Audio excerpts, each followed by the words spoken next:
Hello, and welcome to D-Listers of History, the podcast about interesting people you probably didn't learn about in school. My name is Mazal, and I'll be taking over as co-host. I am also Fayge's wife. Today's episode is about JD Tothill, an entomologist who single-handedly caused the extinction of an entire species of moth. Fayge and Isa spoke with Lucas Zellers about this early 20th century moth killer. What can Tothill teach us about conservation today, especially within the legacy of British colonialism? Hang tight for a really fun conversation and Isa's last regular appearance on the podcast. You could come with me. You could come with me. Oh, you're such a sweet little misfit. When your smile falls down, I wanna lift it. Wanna make you better. Wanna run away together. Hi, my name is Fayge, and I am your cat disciplinarian historian.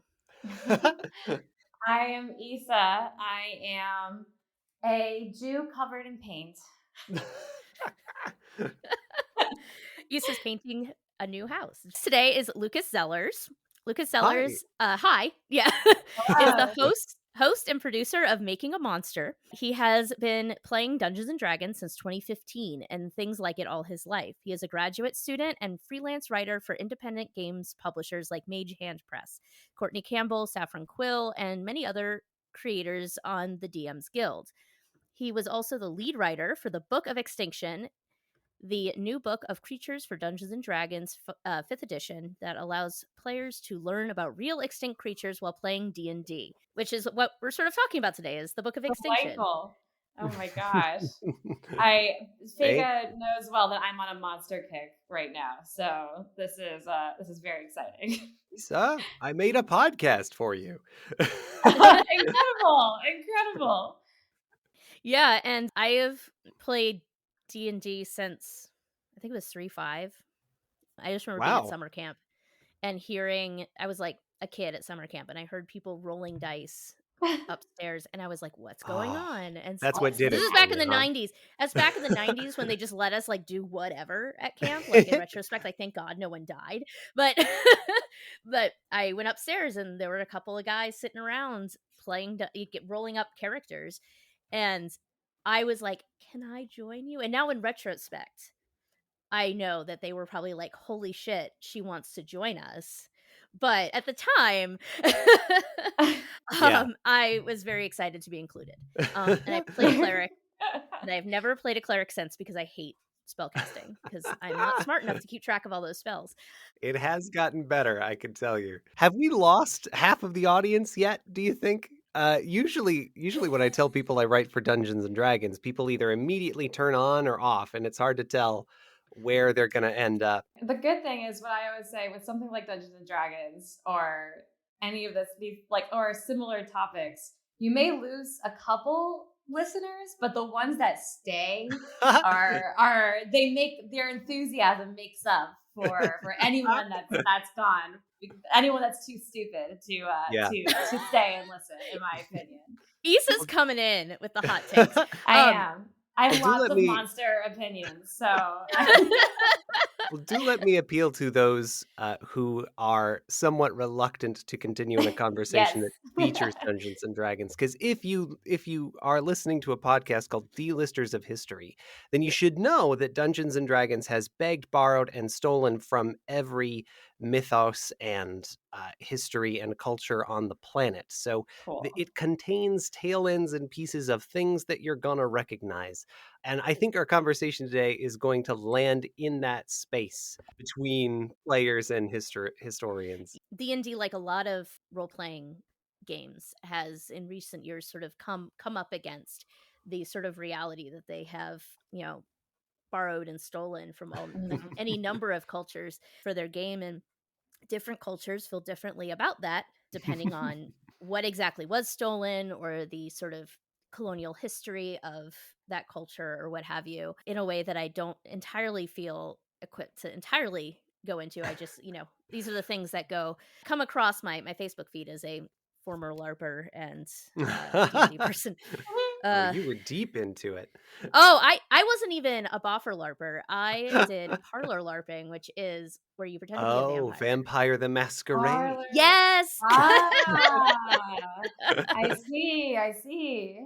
Still haven't played, but it's on my bucket list. It's fun. It's I played Sabat mostly, but that was just because that was what was in Philadelphia, which is like the bad guys. Ah, yes. Yes, we were followers of Cain and Abel. Very it's I can't imagine like we played like in the second floor of a building at on Drexel's University campus, and I can't imagine what some people must have thought about us because we were play acting a cult. It was very strange. Okay. I mean, we're So, close enough to an actual cult that that's. I know, right? I can't imagine how difficult that must have been. Yeah, I can't believe they let us stay for as long as they did. So, how did you find yourself writing about extinct animals? Yeah. So, Book of Extinction was the pinnacle of about, let's see, about 4 years of work in the game. So, for those who don't know, when Dungeons and Dragons was released its 5th edition in 2014, it came shortly thereafter with the system reference document and the open game license. And that allowed third-party creators like myself to use the core mechanics of the game and add different ideas and different things that 5th edition was missing and bring stuff forward from 3.5 back into the system. In 2018, I put my first adventure on the DM's Guild, which is a digital storefront for third-party and user-generated content. People bought it, which was mind-blowing to me. The fact that I could write something at this desk for this game and then people would find it valuable. And that started this like 4-year career change that ended up in my largest project to date, a bestiary of extinct animals. So Extinction was something that I had in the back of my mind for a very long time. I like to tell people that I grew up in America's Midwest on land that had less than 160 years before been tall grass prairie. And I spent my formative years digging up bones and running around cornfields and just being out and in the world, and to see it I always had this intuition that it was less cool and magical and wonderful than it had been when I was young. And turns out the science bears that out pretty strongly. So there are hundreds and hundreds of recent extinctions that I wanted to look at. And when you are building a monster manual of the kind that role-playing games tend to use, having hundreds and hundreds of creatures to look at and examine is a great starter set. But we wanted to do something with this book that was utterly unique to the system, that is arguably too ambitious for what Dungeons and Dragons is meant to do. So we basically wrote 2 books. On one side of it, it is a true and exact history of the stranger than fiction stories of how these animals went extinct. And on the other side, it is those same animals reimagined or improved or made more fantastic so that they can compete against the adventurous heroes and mythical monsters that populate role-playing games like Dungeons and Dragons. I don't even know. Like, I think it's so D&D is such a great space for that because especially recently, like a lot of, it's used for education a lot. My sister used to be a teen librarian, still is a teen librarian, and she like would run D&D games, and it teaches all kinds of stuff. People usually focus on the math, but that's like Yeah, there was more of that before. But when it simplified the math, 5th edition also made itself more accessible. And over the last yeah. 9 or 10 years since this edition has come out, people have been using it for education and science communication and even therapy and teaching social skills. Like, it's become much more than anyone ever gave it credit for what it could be. Some friends of mine are using it to teach American history with a project called Nations and Cannons. And I like to think that I'm kind of leading the vanguard of using this model, this way of teaching, this language, an experiential method of play for conservation, which I think is frankly one of the things to which it is best suited. The monster manual has always been a part of it, and I know having DM'd like a big part of what I would do is just flip through the monster manual, looking for like, okay, I need something that's kind of vaguely at this level. And being able to do that and learn about extinct species is like really a cool thing. I'll hold you above me, so if you can trust me, release. So today our person is a guy named John Douglas Tothill, because one of the animals in your book is, I'm going to say this wrong, the Levuana moth? That's Levuana how I moth? pronounce it. Then again, I'm Cool. not Fijian. After a while in my notes, I started calling it coconut moth because I found that it was called that in some circles. And I was like, great, awesome. What I loved about this when you suggested this guy is that I recently talked to an entomologist for a not entomologist related thing for an article I wrote for Atlas Obscura. And because he was an entomologist, he told me so much about bugs. And it was actually really interesting. It's made me want to write about them. So I was really excited to dive in a little bit. I think gave me some perspective. So Tothill, I think I wrote it 2 different ways in this. That's great. I've got it with an H. Okay, great. That's right. Tothill was born in England in 1888. Didn't really find a whole lot of information about his younger years, besides the fact that he went to Blundell's School, which does tell us a little bit about how he probably grew up.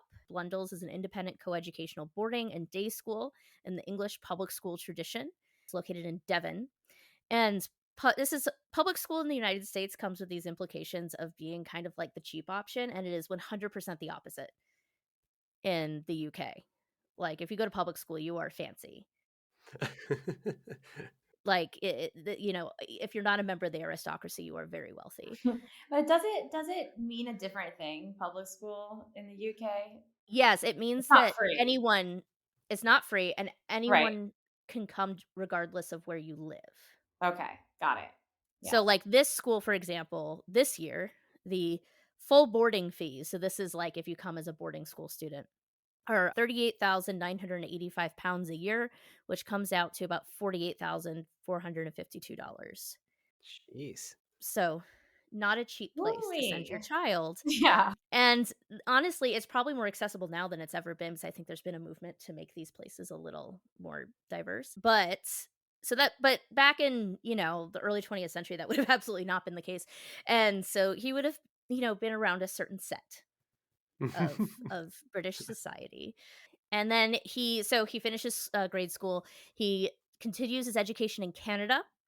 He attends the Ontario Agricultural College, which is also called University of Guelph, and graduated honors in biology in 1910. He was described by the school newspaper after the fact as a, quote, a sturdy, athletic-looking, self-reliant, genial young Englishman, fond of music and entomology, but taking an active part also in other sides of college life. Which I think means he was a party animal. Wow. So he was smart, glowing. but he went to the frat parties. Well, he had just written his book about his time in Fiji. That's what so they were very excited about having this very, yes. important alumnus. He went to graduate school at Cornell and Harvard, eventually got his doctorate in science, which is a postdoc degree. I really struggled to figure out what, if any, difference there was between a PhD and a doc sci, but it seems to be very context based. Yeah, odds are good that's going to be set by the institution to just whatever Harvard thinks that. And now I'm talking about stuff I don't know about either. Yeah, so I did a little research and I found out that it depends, but it's good. It's a doctorate. He did a thing. So he got that from Harvard in 1922. And while he was at Cornell, he met and married his wife, Ruby Beatrice Hughes, a fellow entomology graduate student. She was a member of the Cornell chapter of Sigma Chi, a science research honor society, where in 1915 she is listed as researching local distribution as studied by the tent trap method. All subsequent references I found to her referred to her occupation as, quote, unpaid domestic duties. She traveled around the world with him, and they had 4 kids. And I wanted to mention her, first of all, because I stumbled across her, and that made me happy. But it's just, it would have been unusual, I think, for a woman to be getting a graduate degree in entomology back in those days, but very typical for her to then not join the workforce, which I think is worth pointing out. But she was with him. She didn't stay home and I'm sure she helped, I would hope. Yeah, I mean, this guy moved his whole family around when he got all these different postings. So, and no family works without that kind of domestic partner. Oh yeah. I don't mean to be cliche, but it may be the cliche in Tothill's case may be true that behind every great man is a great woman. Maybe. Like I couldn't I didn't do a deep search, but all I could find about her was this her listing in this Cornell chapter of Sigma Chi. Yeah, good for her. I also was excited about the tent trap method because that's what my entomologist buddy showed me. He has a tent trap set up. And I was blown away by the fact that entomologists count how many bugs are in a place by killing them, because that's literally what happens with a tent trap. But I guess when there's like a lot of them, it's fine. So he briefly worked in the United States with the Bureau of Entomology studying the spongy moth. Its Latin name is Lemantria dispar, which is an invasive species. He then ended up in New Brunswick, Canada, where he's credited with putting the forestry department on a more scientifically sound path. Isa and I learned a little bit about this sort of era of forestry a while ago. His book was This Land Was Made for You and Me, and it was about the founding of the Forestry Service in the United States. And forestry was kind of new in North America at the time, and so they were using a lot of information from Europe. Tothill's whole thing is invasive species at this point. So he's looking at the spongy moth as well as the brown-tailed moth, forest tent caterpillar, fall web worm, and all these guys. But it's 1924 he gets the job that would bring him to our attention today, and pretty much the attention of history. As we were discussing off pod, it was fun for me, but it was a little bit of a challenge to find documentary information about him, because basically everything was like he sort of like emerged fully formed in Fiji. So he got a job with the British Colonial Office, and they sent him to Fiji to fight the coconut moth, also known as Levuana iridenskens. So here we are. We've arrived in Fiji. So why do we care about this moth? What's the deal with this moth? Levuana iridescens is commonly held up as one of the best examples of biological control. So often when you're dealing with an invasive species, the answer might be bring in another species to fight that one, and then you'll end up with a sum total of 0 invasive species as they kind of eat each other out. And that benign vision almost never goes to plan, except for this one time when it kind of did, or when people generally agree that it did, despite a certain amount of controversy that continues to this day. So this is one of the first times that we deliberately drove an animal to extinction on purpose through the method of biological control. And we're still studying, biologists and entomologists, I should say, are still studying this as a case study today. And they're fighting about it bitterly, I discovered. Yeah. People have really strong opinions about this. And they didn't start with biological control. They tried a bunch of other stuff first. Coconut moth eats coconuts, essentially. It actually is a little more complex than that. But they're a critical crop to the culture and economy of the Fijians. They make something called copra, which is made from drying the coconut flesh and is used in the production of coconut oil. And it was also a key part of the diet for the indigenous people of Fiji. Yeah, I don't know if you've switched to coconut milk recently, but like you can live on a coconut. It's buck wild. These things are incredible. Oh yeah, my wife is all about the coconut water. I do not care for it. I have tried. But it's like natural Gatorade. Basically. I mean, Yeah. the fact that not a lot else grows on the island is immaterial when what does grow is something that you can make basically everything out of. And these moths were just decimating the coconut groves. And what I think is also an important thing to note with the dynamics here is that the British Colonial Office did not care about coconuts for themselves. They cared about sugar. After World War I, there was a lot of concern like that the British Colonial Office wasn't sufficiently concerned with the well-being of the people who lived in the colonies, because the people who lived in the colonies were expressing that they were unhappy with being part of the British Empire. And so there was this little bit of a push to be like, okay, well, let's do things that are good for all the people. And so coconut moths. Man, I didn't get that this was a PR stunt, but I imagine it. I mean, I wouldn't go as far as to call it a PR stunt, but I mean, two things can be true. yeah, because they were genuinely doing something that was helpful in this particular case. But it was definitely because they didn't want people to revolt and ask for their independence from the British Empire. Like there was a reason they were doing this. But I love all the various things they tried. One that's very near and dear to my heart as a Philadelphian is they put out they tried a cultural control strategy that involved putting out wanted posters for coconut moths. It had like pictures of them on it. And there was like some sort of like, if you brought like a dead coconut moth, you'd get money or something. And I love this because here in Philly, we just went through a pretty successful cultural control strategy for the invasive species, the spotted lanternfly. It was very successful. It was very successful because Philadelphians, if you tell Philadelphians to kill something, we're going to do it. Yeah. Lucas, have you heard about this lanternfly scenario?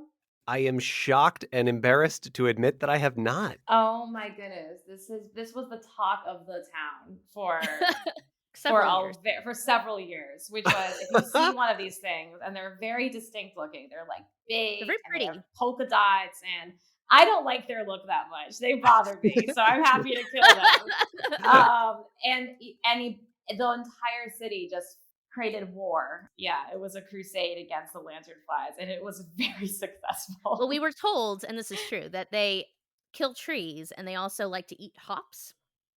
So that would impact beer production. And so Philadelphians were like, okay, you want us to kill these things? We're going to do it. And it's not that they're gone entirely, but like that first summer, it was honestly a little unsettling. It was like a Hitchcock movie with these things. There were so many of them. Yeah. It was really freaky. We wanted them gone, and it was easy to convince us to murder. Yeah. I mean, one of the things that it took me another embarrassingly long time to do was to read the text of the Endangered Species Act. And there is the only provision for not implementing this is in the case of pest insects, and like specifically insects. So even in the most powerful conservation and preservation legislation that exists in the world, space is made for insects that endanger crops. Especially when they're not endemic to the area, which is one of the debates about the coconut moth. Yeah, was it really native to Levuana Island? Yeah, and Tothill thought no. One of the things I found of my favorite type of arguing, which is academics reviewed articles. Are we doing academic sass? I love this so much. I'm always here to sass academics. Like, let me on JSTOR. But just the amount of like back and forth of it was endemic, it wasn't endemic. This Tothill was an idiot. How could he think it was endemic? Or Tothill was a genius. Everybody's still arguing about this guy. They also tried quarantining and traps, and just nothing was working. It kept spreading. And so that's where Tothill comes in. One thing that was sort of interesting about reading the little snippets I got of Tothill's work, so we talked about before, you can't get your hands on this book that he wrote about his time in Fiji unless you're willing to spend an absolutely absurd amount of money. But I read little clips that were just in other places. And I thought it was sort of interesting, given who Tothill was and the time and place in which he lived, how much he seemed to really genuinely care for the Fijians and the preservation of their way of life. And of course, it was in a very, paternalistic way, because it was 1924 and he was a white British dude. But he seemed to really he cared. Like, he thought this was important and this was worth doing some pretty extraordinary things to make happen. And I think that's notable enough to mention. So he did a whole lot. He found this parasite that would eat a similar type of moth somewhere else. Yeah, I have the names for this, I think. Yeah, I decided I didn't care that much about the parasite. It's like I've got enough Latin in this as it is. Yeah. Artona cataxantha in the Malay archipelago. And so you said that he went over, what was it, a third of the world's surface? Yeah. Yeah. This is one of the reasons that Tothill's story sticks with me so much is that in this entire career of globe-trotting entomology, there is a 2-week voyage that covers about a quarter of the Earth's circumference. And it is utterly improbable and the kind of thing that I really wish someone would make a movie about. The whole thing must have been, from start to finish, tense and seemingly impossible. Yeah, so he had to figure out how to get these parasites to Fiji. And so was it like they had little baby palm trees in like coffee cans or something? Yeah, let me get some of the descriptions here. So, you have to go to the Malay archipelago, and you have to find a tiny fly that burrows into the body of a similar moth, and then lays its eggs in there, and then the creatures hatch, and that like eliminates Artona cataxantha. And they're like, we can do this with the Levuana moth, and that will solve the problem. What you have to do then is go and find moths in Malay that have been parasitized, and then carry them living through to Fiji. At some point, I did see a picture of this. They used petrol cans and put palm fronds or palm seedlings into these petrol cans and then built this cage over them. And they had a bunch of these that they just like carried around. So like a gas can with a tree in it, and in the gas can on the tree in the gas can. Sorry, let me go from the other direction. There's a bug on there's a fly in the moth in the tree in the gas can, and they put all these gas cans on 2 trains and a boat and take them a quarter of the way across the world. This sounds like that. What's that song? I was sitting here trying to remember it too. The rattling brog. Oh, Deshana, oh, Deshana, oh, Deshana. Bugs all the way down. You can't make this stuff up. That's awesome. I had this mental image when you first emailed me this story of him having like a little like gas can with a tiny palm tree in it, like next to him, like strapped in next to him on the train, which is absolutely not how that happened. I mean, maybe, but picture like a pallet of gas cans, and you're pretty much on it. Right. Like, this should not have worked. This is unreasonable. And he did it. Like, he didn't send somebody else to do it. Like, he was like, and then they had to put them all in quarantine to make sure like there was nothing else there, and that they actually did what they thought it was going to do, which it did. There's a couple of steps in the process, and I think I've got a book that can lay them out for you.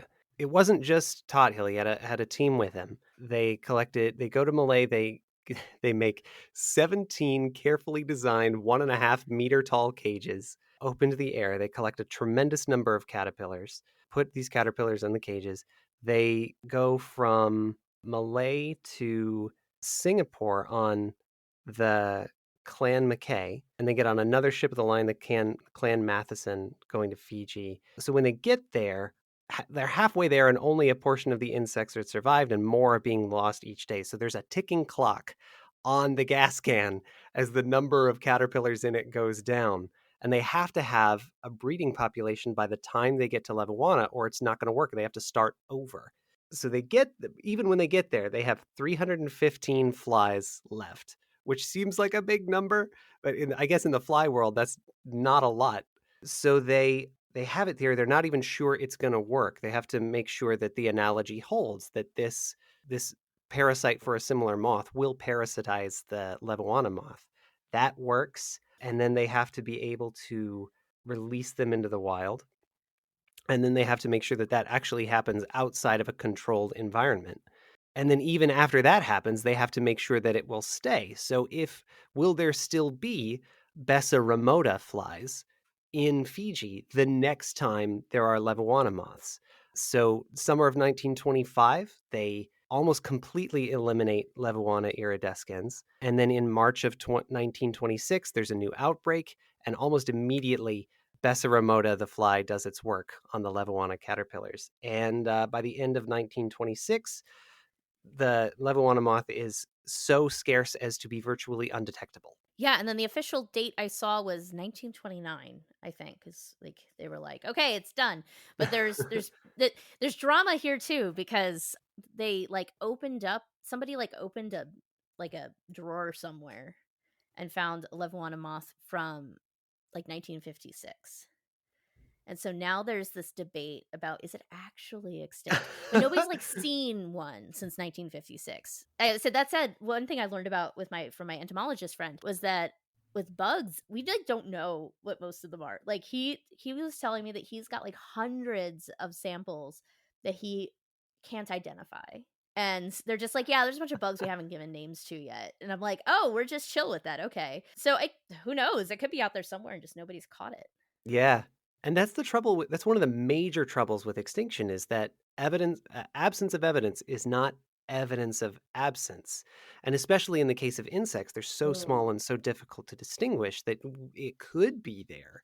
And we might even know, even if we got to through the improbable task of finding one. There was a Duke water beetle, one of the largest water beetles in the world, Megadites ducalis, which had been assumed lost completely until someone opened a drawer in the Smithsonian and found one of those with a label on it that said where it was from, so they could actually go and check. This is like the story of how entomology goes, especially as it intersects with extinction. Yeah, entomology is wild. Like they just have to deal with things that nobody else does. Like, you can look around, like, is there a tiger? It's pretty easy to see. Is there a tiger here? Not so easy with a moth. So yeah, it's successful. And there's been some debate about whether there's been negative impact from the parasite, which seems to also be hotly debated amongst entomologists. So if you're interested in this, like, just hop on to like Sci-Hub and type in Levuana moth, and you'll get a lot of academic argument. But this is obviously very good for Tothill's career. He becomes the director of agriculture or whatever it was in Fiji. And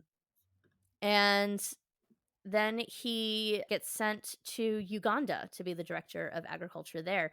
What was really interesting is the British Empire, and not just Britain, but we're going after Britain right now, was really concerned about cash crops. Like, the whole point of having a colony is to make money off of it. Like, that's why they had colonies. And so they needed a cash crop to make this a profitable venture. That was partially what Tothill's job was as director of agriculture. And a lot of them didn't really understand that food crops can also be cash crops. Like, you can grow food and that can be food and then also something that you sell, which is what the people living in these various places have been doing since time immemorial. But, the British came in and were very sure that they understood better the best way to manage the land. And Tothill was definitely a part of that. So he goes to Uganda. Before he even showed up, they tried to encourage cotton growth, which wasn't particularly successful because in Uganda there wasn't a plantation system in place, and the farmers were kind of reticent to put their food crops at risk, understandably. And so Tothill suggested that coffee would be a better crop in Uganda, but unfortunately it was doomed by another pest called the Antestia. And also, this focus on cash crops caused huge issues in soil erosion, which became a very central focus for Tothill while he was there. And he actually himself noted that the issue with the soil erosion was because of the cash crops. This is a quote from him. "The system of agriculture developed by the indigenous population in Uganda was excellent from a soil fertility point of view. With the rise of population, the increase of food crops, of cash crops, and of cattle, serious strains are being put upon the old system, and there is proof that soils in some parts of the protectorate are losing their fertility. The old system requires to be modified." Now, this is, of course, like I say, is a guide, a time, and a place, because I'm like, seems like maybe the old system was working before you started tinkering with it. But sure, okay, that's the problem. Reading his stuff, it's like, man, you're almost there. Like, you're so close to getting it. Yeah. And that there's a problem with this. So close. But he's, part of the colonial system. And he is a really smart guy and probably knows some things that are useful to people. He then, in 1939, becomes director of agriculture and forests in Sudan. This one was like particularly infuriating. In Sudan, he tried to implement a whole bunch of different cash crops in the Zandi region in southern Sudan, especially cotton. But he thought that the focus needed to be on education and the use of as many domestic supplies and labor and knowledge, etc., as possible. Like, the idea was the British would come in with the resources to create these cash crops, but people there would do everything else. Like, they would come in with education, and he thought there needed to be like state-of-the-art facilities for ginning, so it's like separating the cotton from the seeds. And he's like, this needs to come from the Azande, who are I'm sure I'm saying that wrong, I apologize if I am, were the indigenous peoples of that region. He's like, this needs to be their project or it's going to fail. Unfortunately, in 1944, he falls ill, and while he was out of commission, the rest of the, I guess, British Department of Agriculture or whatever gets rid of everything that isn't just put cotton in the ground and take it back. So like, they remove all the social and modernizing elements. They got rid of the partnership with the indigenous population, everything.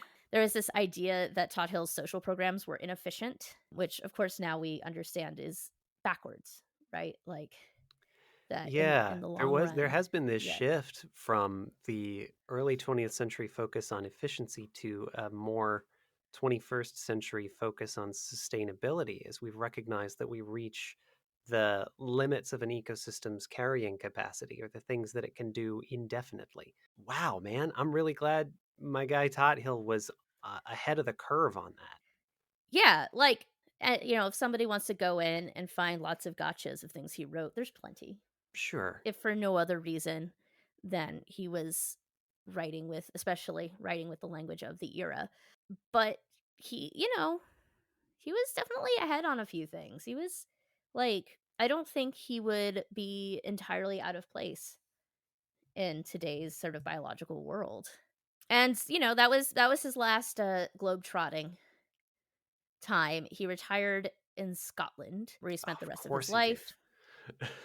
I would too. It's like, let's go someplace where bugs cannot live, because it's in Scotland. But I remember being struck by that in Iceland. People were like, you have so many bugs in America. I'm like, we really don't. And it's like, well, if it's compared to like none, sure, I guess there's a lot. Because I look at Australia and I'm like, we got nothing. Yeah, no, they or have just a like the American South. situation. I'm like, nope. I live where the air hurts my face, so that I do not have flying cockroaches in my house. This is fine. Use the words like monkey bars, climb up onto the R's and the B's, and when you reach the top, relief. My question here would be like, how do we treat historical figures like Tothill, who definitely meant well, but were part of these systems that we now recognize are not great? And this comes up, I think, a lot in conservation as well, because, we have all these famous examples of this not going right. Like, this is the one time it potentially went right, but everybody likes to talk about the bunnies in Australia. Yeah. Who are a pest at this point.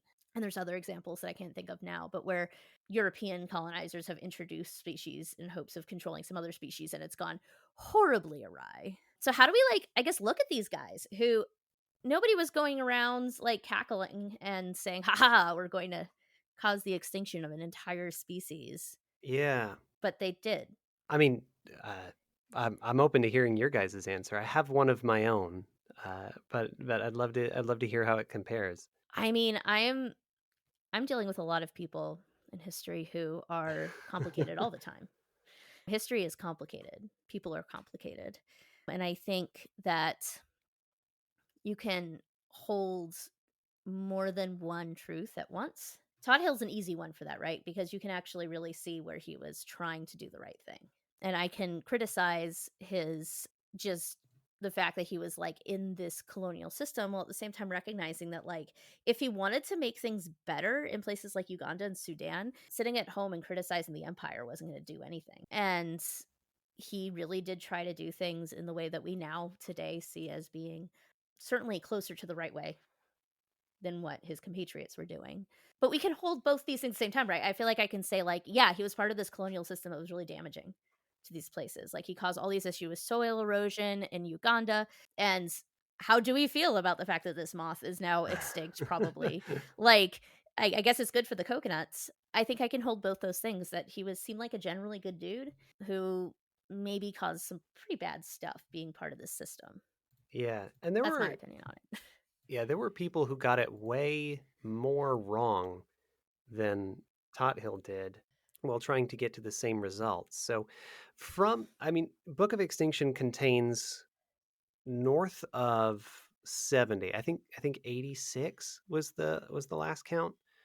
Stories almost exactly like this, and the common threads seemed to be overexploitation and a misunderstanding of the ecosystem by people in power. But and so from that you get I have a very short list of like actual factual bad guys from Yeah. conservation history, and Tothill isn't on it. And even in the case of most of those guys, like my three actual factual bad guys are the people who knew better and made the wrong choice anyway. But for most of conservation history, the bell curve holds true, that you have people on either extreme, people like Tothill who got it as right as they possibly could, people who got it as wrong as they possibly could. But most of the time it was people operating off of the best assumptions of their day. And there's a couple assumptions that I have to point out because they happened far too late, it seems. So first of all, Yeah. the idea of extinction didn't really exist until 1796. Before then, we had this idea that anything that had existed must still exist somewhere else, and even if it were lost, it would be in the service of a better, greater version, or the introduction of a new species kind of like that, this idea of the balance of nature. And it wasn't until they dug up mastodon teeth along the Ohio River and shipped them back to France, and finally the entire scientific community said, these aren't anything, there's nothing anywhere, we can confidently say there's nothing in the world that is quite like this, that we got the idea of Espèce perdue, which, again, pardon my French, but George Cuvier's idea of lost species. It was like these, and that was 1796, and Thomas Jefferson commissioned Lewis and Clark to go and find it. So for an alarmingly long amount of time, we just assumed that extinction was impossible. That makes so much sense, but I had no idea. Like, most people don't. it's something we just take for granted now. Like, Yeah, yeah, it's the, things go extinct. what is one of the, like, especially growing up the way I did, one of the first things I learned about was dinosaurs, because dinosaurs Yep. will always be cool, and they are made out of plastic, and we know that we will never see them again. We take the idea of extinction for granted now. So I like to look at people like Tothill with a certain amount of grace to say that, man, you just didn't know. The flip side of that, of course, is that we do know better now, and it is our responsibility to make different choices. Very much so. Are there any other assumptions that, I'm still kind of blown away with the fact that we didn't know that extinction was a thing. It makes sense, but it's just that is so interesting. Yeah. I guess it's almost like goes along with the creationist kind of idea where it's like all of these animals have always existed, and that since the beginning of time.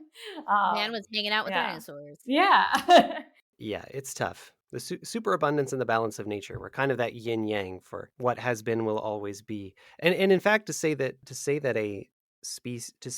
human intervention could alter the world to that extent must have seemed an affront to the idea of an all-powerful God for whom, and where humans fit in the order of creation. And like those have been two of the most difficult things to reckon with while I've been working through the Book of Extinction, because I think we still have remnants of this idea of superabundance, that there will always be a better iPhone, or we will always be able to find more copper, or there will always be another natural gas reserve that we can tap.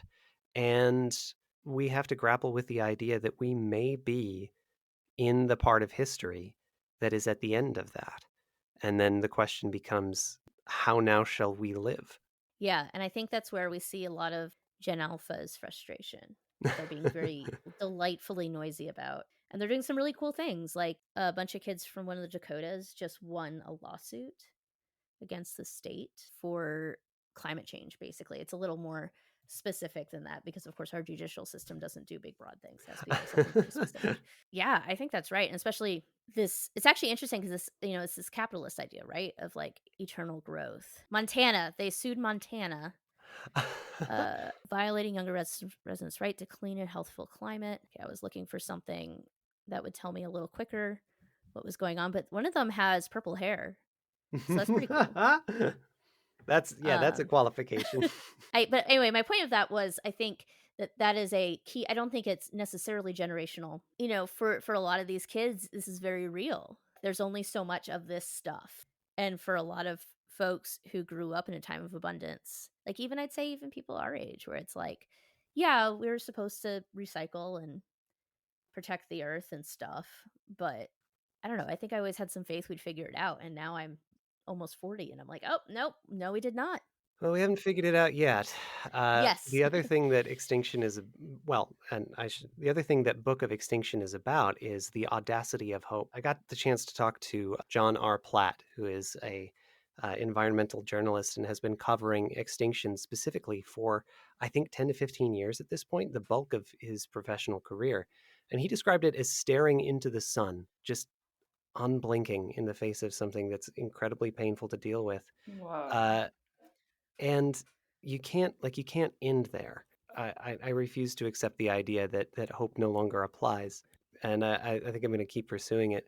Book of Extinction is one solution to that, I think, because it is able to give people the chance to encounter creatures like this and have a sort of meaningful personal interaction, like a very memorable, semi-real, in a really important way, experience with creatures that they would never otherwise be able to encounter. That's how Darwin got started. That's how Leopold got started. That's how Rosalie Edge and William Hornaday and the luminaries of conservation in our era all began with this, like, some encounter with nature in their formative years. So for me, putting this book together was to be able to say, hey, I'm going to give you the tools to do that. I think D&D is really, really good at doing that.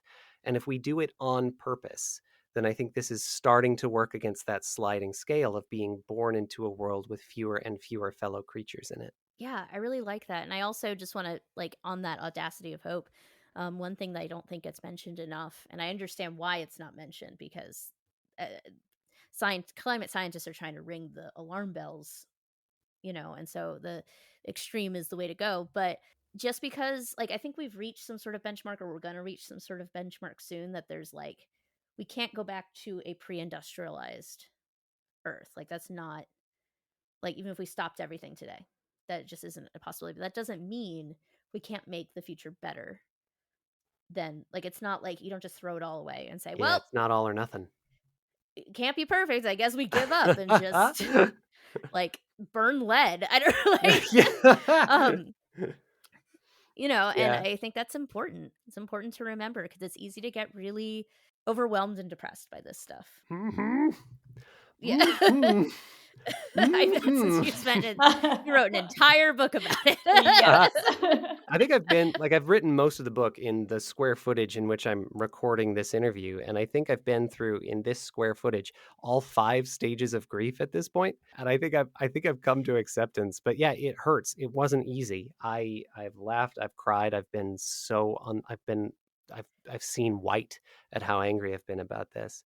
And I hope that I can, like, and especially, especially even talking about people like Tothill, I hope one of the things that this does is get you to that last stage faster. Yeah.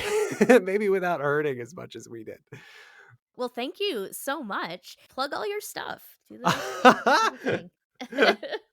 Well, Fayge and Isa, thank you so much for having me. This was a fantastic experience. I'm really pleased to be on a show where I don't have to do the heavy lifting and the research, because I've been that guy for 3 years, and this was a breath of fresh air. But if you want to learn more about Book of Extinction, if this resonates with you, if you agree that it can do what I think it can do for you, then you can check it out at magehandpress.com/extinction. We brought it to Kickstarter in early this year, and it made enough that the book is going to be real. So it's not in hardcover at time of recording, but you can still pre-order it. And when you do, you'll get the most current build of the book in PDF.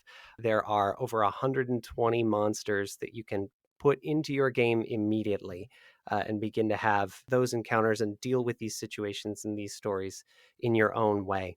And if you want to hear more about that and see how that process is coming together, you can follow me. I think at this point, the best place is Instagram until Twitter figures itself out. But I'm at instagram.com/sparkotter. Great. Well, thank you so much. Yeah. And also just This was for fascinating. people listening at home, pre-orders are super important. Yes. So if you're thinking about it, and you'll probably end up doing it, go ahead and just do it, because it makes a big difference. Yeah, it really does. Thank you so much for listening to D-Listers of History. If you enjoyed yourself, be sure to subscribe and drop us a review on whatever platform you listen on. We're now a weekly podcast. The weeks between our big episodes will release sidebars, short episodes exploring the relevant history of current events. Our next big episode will drop Monday, January 22nd. Fayge will speak with author Mac Little about the power of organizing and solidarity during the 17th century slave revolts in Barbados. D-Listers of History is a member of the World Podcast Network. Head over to nycpodcastnetwork.com, that's all one word, and give this episode a like to help our ranking. Go to our show notes for links to our social media pages and our website. We would love to chat with you. A big thank you to our Patreon members. We couldn't do this without your wonderful help and encouragement. And now for an episode-relevant audio drop. Ist das nicht ein Hochzeitring? Und ist das nicht ein gefährliches Ding? Gefährliches Ding, Hochzeitring, Tannenbaum, Nonnenmann, fette Sau, dicke Frau, Stinkelfritz, Haufelmist, Ochsenblatt, großes Glas, Krummelbräu, Morgenrad, Schießgewehr, Holzenquer, hin und her, kurz und lang, Schnitzelbank.